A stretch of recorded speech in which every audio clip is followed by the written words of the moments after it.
Hello my dear students, welcome back to Plus 2 Chemistry online classes. Today also we are continuing with the session Properties of D block elements. Okay, actually this is the lengthy session in this chapter. Nearly 10 properties are there for D block elements. So let's discuss one by one.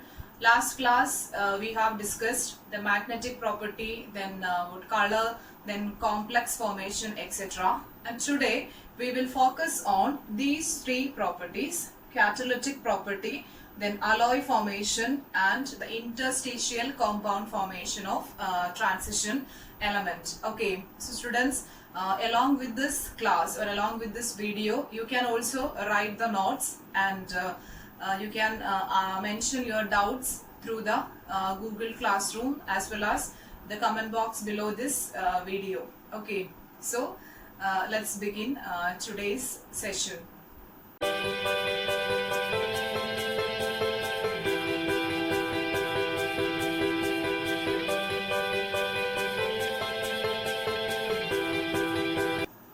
So first let's discuss the catalytic property.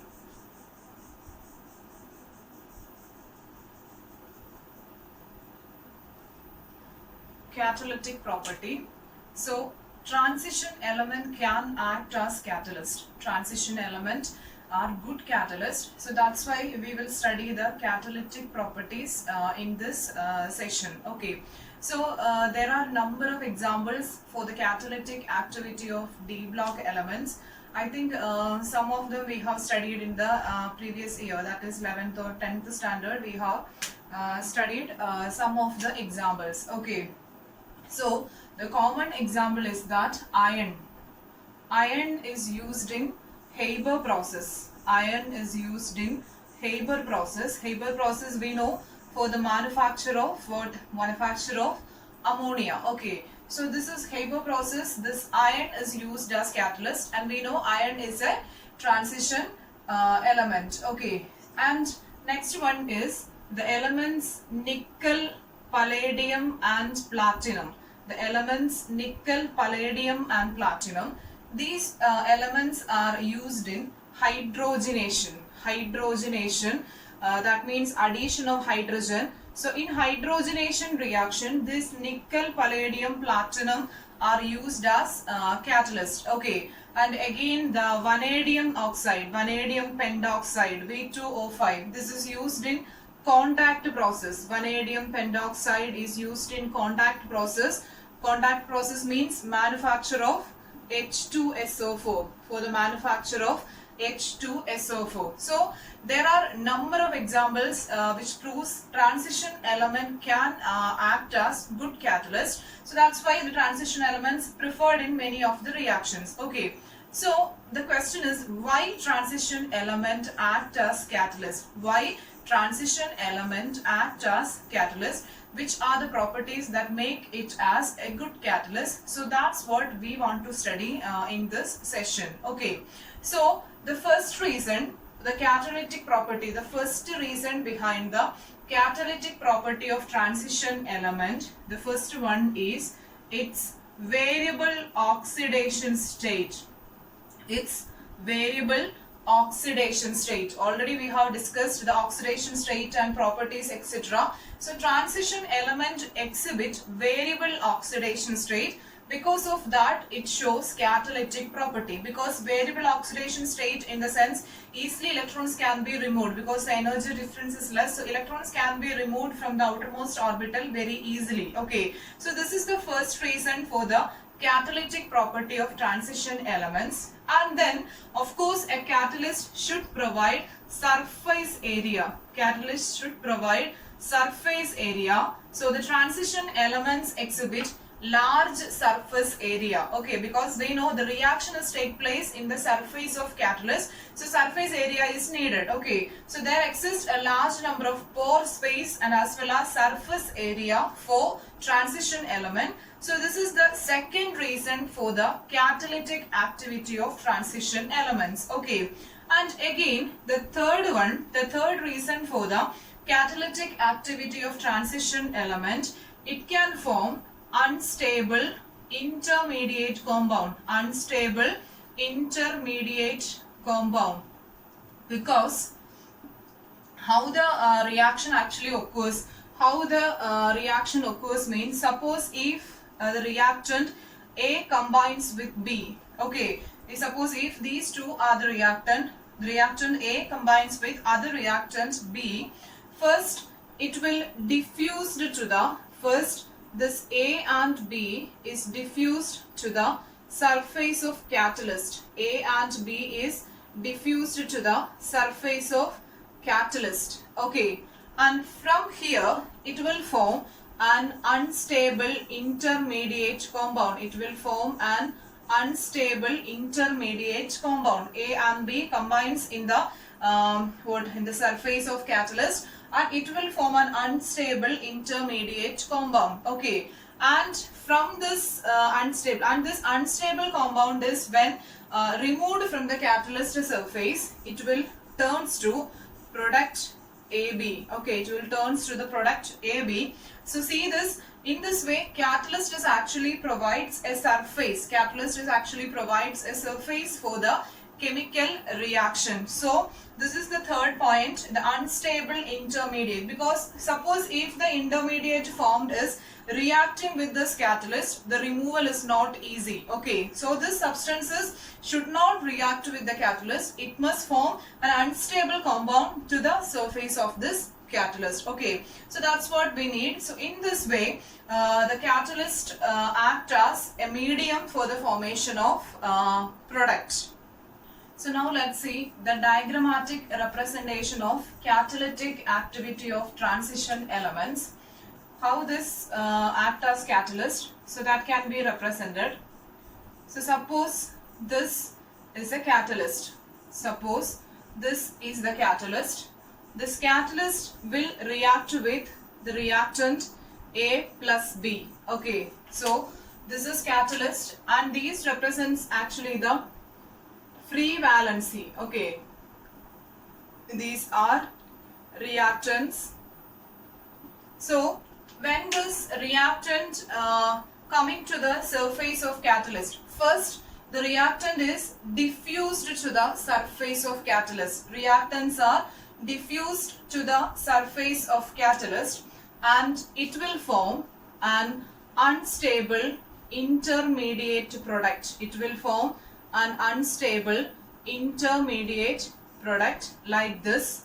So this is the unstable intermediate product formed when these reactant diffused on the surface of catalyst.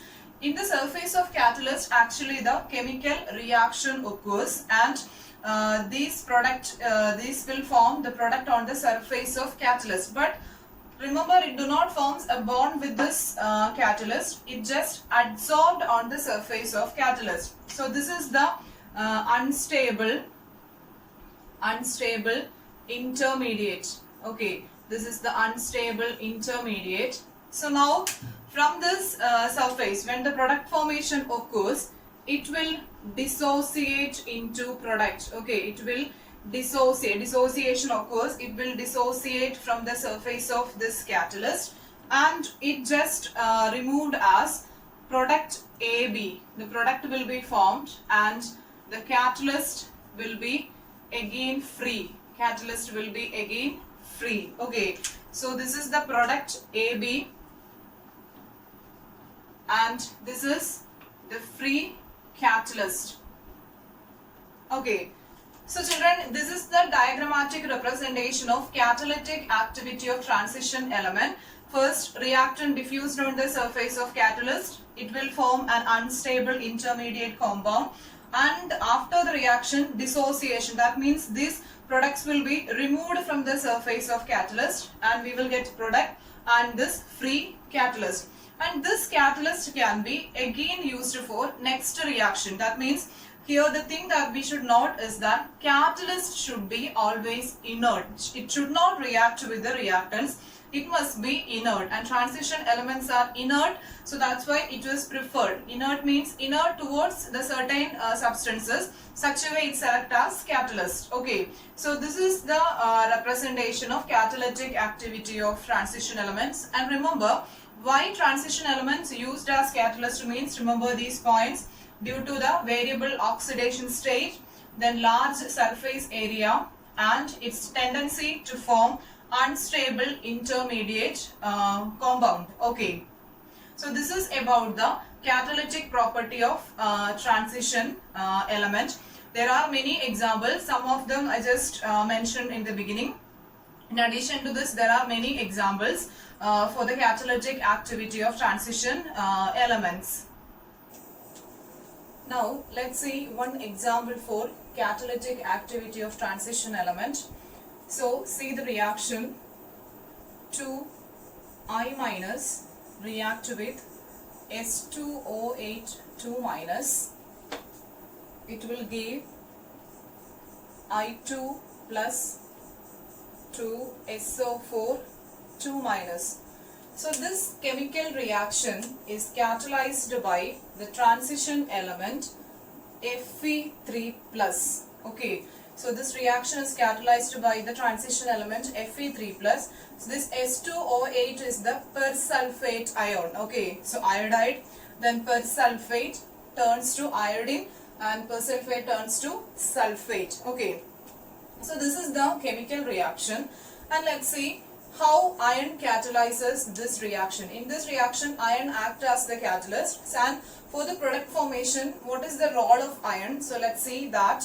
So first, this Fe3 plus, Fe3 plus will react with this I minus. Fe3 plus will react with this I minus, and then what happened is that the electron from I minus is accepted by the Fe3 plus, and Fe3 plus will turns to Fe2 plus after receiving the electron, and I minus will changes to I2. Okay, so that is the product we see here. Then again this Fe2 plus, will react with the persulfate ion, H2O8 2 minus. Then Fe2 plus loses its electron and it turns to Fe3 plus, and persulfate changes to SO4 2 minus. Okay, so these are the mechanism, that is the in between these reactions take place for this main reaction. So see, the products are, one product is I2 and other one is SO4 2 minus. So this is the sub reactions for this one. So how iron catalyzes, that's what explained in these two reactions. Okay, so children, remember that transition element can act as catalyst. This is just one of the example, and frequently these questions were asked for the previous year board examination. This questions is asked how iron catalyzes the reaction of persulfate and iodide, and if question asked means you should write down the main reaction and then these two sub reaction. This is actually proves how iron catalyzes these reactions. Okay, so this is about the catalytic activity of transition elements. So now let's move to the next property, that is the alloy formation. We have already discussed the catalytic property. Now to the alloy formation. Can transition element used for preparation of alloy? Okay, so we can use transition element for the preparation of alloys. And what is an alloy? First, what is an alloy? This is actually not a new term. Lower classes itself we are familiar with the term alloy. So alloy means it's a blend of, or it's a mixture of metal with a metal or metals with non-metal. Alloy means the combination or the blend of metals or non-metals, metals with non-metals. Okay, and mainly there are two type of alloys, that is homogeneous alloy and heterogeneous alloy. And what is this homogeneous alloy means? Suppose minimum at least two metals are required for the preparation of alloy, that we know. And homogeneous alloy means if the composition of metals that we are taking is same composition, that means same composition, is a uniform composition, means that we can say homogeneous alloy. And If the composition of metals are different, composition of metals are different means that is called heterogeneous alloy. Understand? Same composition means homogeneous, and different composition of metals means that is called heterogeneous alloy. Okay. So how an alloy is prepared? How an alloy is prepared means, suppose if two metals X and Y, two metals X and Y is used for the preparation of alloy means, which metal is having high melting point? Select the metal with high melting point, that should be melted first. The metal with high melting point should be melted first, and to that melt add the second metal. Okay, so this is the procedure for making of alloy. Now the two metal atoms were not putting together and applying heat. Actually, first the metal with high melting point is melted first, and to that melt the second metal is added. In such a way we are preparing alloys. Okay, and in the thing that we should note down while selecting the metal for alloy preparation, the atomic radii difference between these metals should be less than 15%. The atomic radii difference between the two metals or any other metals, two or more metals, that should be less than 15%. That means almost a similar atomic radii is required, and that's why transition element is preferred for alloy making. Children, clear? Because for the last class we have discussed the lanthanoid contraction and all. The second and third transition series elements are exhibiting almost similar atomic radii due to lanthanoid contraction. We have once explained. Okay, so as a consequence of lanthanoid contraction, the second row and third row transition elements exhibit what? Similar atomic radii. So this condition is satisfied, and that's why transition element is preferred for alloy making. So remember the condition for alloy making, the atomic radii difference between the selected metal must be less than 15%. That's why transition element is preferred for alloy making. Okay. And many metals like chromium, then vanadium, tungsten, etc. are used for the many of the alloy making. And the commonly used example that we know, it is brass. So brass, the composition will be copper and zinc. This is a famous alloy. Contain copper and zinc, both are transition element. And next one is bronze. Bronze also contain copper along with this tin. Okay, so this is the composition of this bronze. So children, remember transition elements can be used for the preparation of alloys. And alloy means we cannot distinguish the two metals in an alloy. Okay, whether it contains two metals or no, more than two metals, that we can't alloy. It's actually homogeneous mixture of elements. Okay, alloy is the homogeneous mixture of elements. So maybe its composition may be different, but in an alloy it is uniformly distributed. So why transition elements preferred for alloy making means because their atomic radii is almost similar. Now we can move to the third property, that is interstitial compound formation. Okay, so children, maybe this is a new term, interstitial compounds. So transition elements can form interstitial compounds. Okay, so before this, remember the catalytic property. Transition element can adsorb the reactant molecules. Okay, so transition element consists of free valencies or pore spaces. So this transition elements will trap the small molecules like carbon, nitrogen and hydrogen. Transition elements will trap the small molecules like carbon, nitrogen and hydrogen, and these compounds will form a bond with the transition element, and that leads to the interstitial compound formation, because these molecules were accommodated in the interstitial sites of this metals. To the interstitial sites, these molecules were trapped, and thus formed compound is called interstitial compound. Okay, so suppose if carbon is trapped inside the transition element, The resulting compound is called carbide. Resulting compound is called carbide.